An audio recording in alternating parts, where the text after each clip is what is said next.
Sa gitna ng kanilang kwentuhan, Siya lang, kuya! Kuya, sama ako! So, maiwan dito si Mika. Kuya, sama ako! Brent, kamusta? Okay na okay, kuya. Saya. Masaya makipag kwentuhan sa mga housemates mo. Parang nababalik ako sa experience ko before sa loob ng bahay. Kamusta ang service? Grabe, kuya. Excellent service. Lahat ng request namin, binigay talaga nila, kuya. May isa pang task ang ibibigay ko sa inyo ni Mika. Bilang hotel guests, kailangan yung makapag-request ng kanilang mga sikreto. Okay, kuya. Ikaw na ang bahala kung paano mo rin masasabi ito kay Mika. Oo, ganun din, ganun. Bigla task leader tayo. Bye! Kailangan natin makuha ng mga hidden Secrets? secret. Interesting na hindi talaga alam ng mga housemates.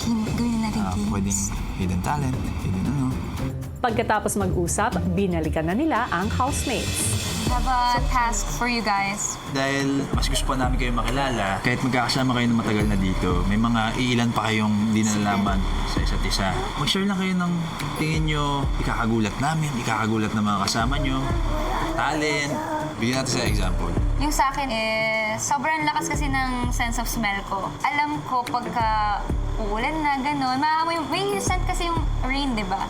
So, maaamoy mo siya. Kahit ganun kasimple lang na mga interesting facts about you guys or secrets. Teka kuya, ito na ba ang secrets of PBB Hotel? Staff? Juicy. Napapagalaw ko po yung tenga ko. Talaga? Pakitingin? Ah. Last year po, nagka-dengue po ako. My blood count or like my platelets po is like at 42. And I was like critically low po, sabi po ng doctor. And the entire week na dumudugo yung ilong ko tuloy-tuloy po, I just treated it as a cold po. Nang pumunta po kami sa hospital the next week, sinabi, ba't di daw ako rin nasa hospital? I was about to die daw. Ayun, it was a miracle that I'm still alive. So, ayun, that's something I never told anyone. 2 years ago po, naglalaro ko ng tennis sa tournament. My wrist got dislocated. Tapos hindi na siya nabalik. Kaya hanggang dito nandun pa rin. Oh, until now? Yeah. Ayun. Oo nga!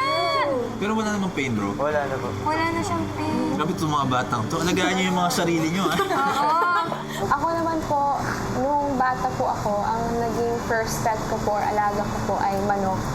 Tapos tinatabi ko po siya laging matulog sa akin. Ginagawa ko po siyang baby, tapos palagi ko po siyang inaalagaan. Tapos po one day po nagising ako, patay na po siya kasi kinatay na po siya ng pamilya ko. Sige, paano kay Isnir? Oo. Yung kambing. Ano yung kambing ni Isli? Kinain mo rin. Hindi po. Masarap naman daw, sabi daw. Sabi po nila, pang-asar po nila sa akin. Kasi naalagaan eh. Yung meat nun, rested. Mga sinabi na sa amin mga sikreto, talagang interesting talaga. Grabe, kuya. Grabe yung mga housemates mo. Ang dami na experience sa buhay.